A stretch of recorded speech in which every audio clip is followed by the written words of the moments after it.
Hey everyone, I'm hard at work at Horde mode. Just wanted to give you all a quick update. So I put out a poll last week for which Horde we should be working on next, and wouldn't you know it, Raccoons, a Horde that I had a theory on how I would build, but I didn't have an actual build ready, got voted for. So I've been grinding away on the Raccoon Horde. I thought I had a good design, and then I played it. And it was really, really easy. I've been trying to test around out-of-the-box Commander Precons. My very first Commander Precon was Commander 2018, which I'm learning has a terrible mana base, but it's workable.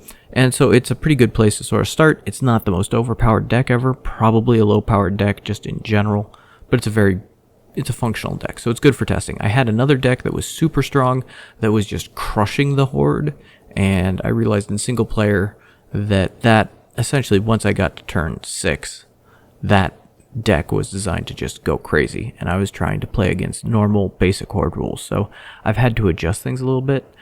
That Horde, or that specific deck, is not as strong in multiplayer, just because the Horde is so much bigger, but in single player Horde, it was really strong. So I'm playing with the Adaptive Enchantments Precon, and let me give you a taste or a show of how I've been testing this out. I've got right here on the far right of the screen, I have the actual deck list here played out in a Moxfield simulation. And then what I've done here is I've gone through and I have a bunch of artifacts. Each of these artifacts represents one of the Horde spells, and I've based it on the actual mana value. You can see that, like, Aladdin's Lamp, for example, has a mana value of 10, and then way over here in the far left of the screen, you can see that I've got a spreadsheet up, and this is my current iteration. There's some tweaking that I need to do to the Horde sorceries, but this is my current iteration of the Raccoon Horde, and you've got numbers down here that correlate with the mana values of these cards. And as you can see, like, for example, there was no 13 mana value version of this that didn't have a creature, so I wanted to try and make it just be artifacts without them being creatures. But I've got a 13 mana value Emrakul here, which helps me know what spell to actually track it as, and so I'll be doing that. And then what I do for this is I've got my 45 plains, I've got 20 forests, I've got 9 mountains, and 1 swamp, and those are all of the Horde creature cards, or the Horde summon cards, and then we have 10 islands, which are the Horde spells cards. So what I do is I just start this up, and I put all of these back in the library, just with a shortcut. And then in the library, I go through and I say, okay, I need this Horde creature,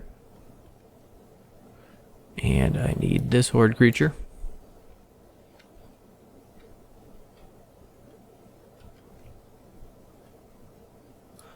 Horde creature, and then in this case, since I have I'm going to do a token, and we're going to search for a raccoon token.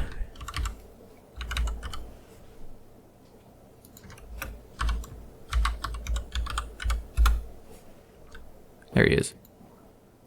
So we'll create one of those. So now I've got my Horde set up. I've got my Horde library set with its 100 cards, and interestingly enough, what I found is that the Prosperous Bandit for the raccoons is probably one of the strongest ones, or is one of the most reliable, so I've been playing with that as the actual base common Horde creature. This is the dangerous Horde creature, this as the elite Horde creature, and this as the Horde Lord. And then I also have been doing treasure. And then we're also adding food, because what they're doing is they're going and they are raiding players' graveyards for treasure, food, and I need an infinite token. And this one I'm just going to, I don't think it lets me write. We're going to say that this is betting. Works great. Okay. And there we go. Just absolutely perfect. So this is how I'm going to be tracking the actual Horde itself. And then what I do is I'll restart this, and I am going to start my turn by drawing, and I'll play a land, and that's turn 1. So then we go to next turn, and let's see, I probably should have played, well, I can play this tapped. Probably shouldn't have kept that hand, but yep, so that's turn 2. Don't have anything I can actually do this turn, so we'll go to another turn. Oh good, I got a plains. So now I can do a blue, a green, and a white, and we can play this Cold Eye Selkie.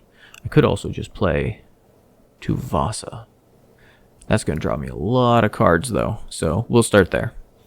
So then, now that I've done this, oh yeah, and I need a another token. And this is going to be HR Swells. Okay, there we go. That'll track the Horde Swells tokens, which is currently at 0. So we're going to have the Horde play 2 cards to start out with. So these are 2 plains, which is 2 basic Horde creatures, I believe. Yeah. And so those will go into the Horde graveyard, and we will add a counter. Now, the Prosperous Bandit has Offspring 1, which creates a token, which means that you create an extra basic common Horde creature. So we're going to actually set the counters to 4, because you essentially, for the Prosperous Bandit, you're going to be doubling, which is it's just pretty interesting. It actually works pretty well. Prosperous Bandit will attack. Over here, I've got my 40 health, and I do not want to block with this. I want to start building up my board. So I'm going to take the 4 damage, and then I'm going to, when this deals damage, it creates treasure. So we're going to go ahead and add counters. Now these are weirdly with these guys, I've been tracking these as Horde counters because the entire idea is to functionally get a bellow method where they become creatures that then attack, and so it can make for very swingy plays. I'm not sure if it's the best option, but that's kind of how I'm doing these raccoons. It feels like it's a unique way to build them, is where they've got 3 different tokens that they're essentially building extra hordes, but they're only temporarily hordes, which is how some of the spells play. So I'm going to set the counters here at 4, and then this one's done. And you don't need to track turn order here. We'll be tracking it here. So then we go to a new turn. Just press an N. So I've got that. May as well play my land. Oop. Okay, so then I need a view library. And I'm going to grab an island. Close and shuffle. That enters tapped. And I'm going to cast... That does give my creature totem armor, so let's go ahead and do that for now. And that'll also let me draw cards. So since I'm not going to block with this creature, I may as well attack now that it's got the ability to attack. So that's going to be 2 damage. So the Horde's going to mill. Okay, click over here. Okay, milled 2 cards. And good, we got rid of one of the elite creatures. Plains are common creatures. Forests are the dangerous Horde creature. Mountains are elite. And swamps are the Lord.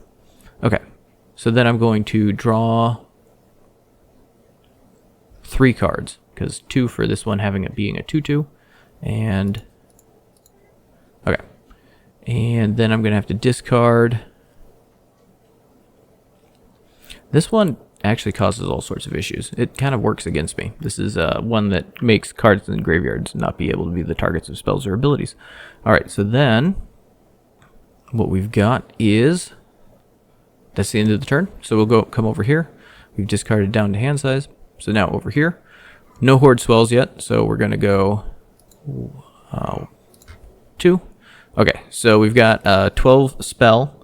12 is a Call the Horde enchantment, and it is survivors play with the top of their library revealed, and whenever a Horde creature deals combat damage to the survivors, each survivor with a land on top of their library mills X cards. For each land milled in this way, the Horde will put a Horde counter on their betting token, and X is equal to the number of Horde Swells tokens in play. So we're going to do that. We're going to add 2 more to these guys.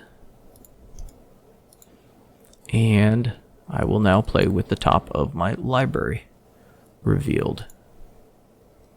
It's good news, it's an enchantment, and raccoons don't care about enchantments because they can't grab them. Alright, so now they're going to attack again. And that's going to be 12 damage coming my way. I don't have any blockers. So we're going to go down from 36 to 24. And they are going to make another 12 counters. So that's going to be from 4 to 16. And that's essentially how the Horde is going to be playing. So this is how I'm testing things out. I'm not going to take you all the way through an entire game. That could take a little bit of time. I've been noticing that they take around 15 turns or so. But anyways, there we go. So that's how I've been testing. I figured I'd give you all an update. There will be... This will actually... I was testing with actual physical cards, and then I realized I could do this. And so this has sped things up significantly. So hopefully by next week, I will... Or by the end of this week, I'll have the Raccoon Horde actually finalized. And then it will be time for the Thanksgiving Horde, which I'll let you guys speculate as to what you think the Thanksgiving Horde might be. So I hope you guys enjoyed this video. I hope this gives you some insight. And if you want to test out Hordes your own way, this is how I've been doing it, and it's working really good. So thank you all for watching. Please leave a like, subscribe. If you've been testing Hordes, let me know. Share them with me. I've heard some cool ones already from the Ooze. I know some people wanted to use a really neat sliver type Horde, which sounded pretty intense, especially since they would give the slivers Annihilator. So very excited to hear more about your guys' Hordes, and continue to hold the line, Planeswalkers.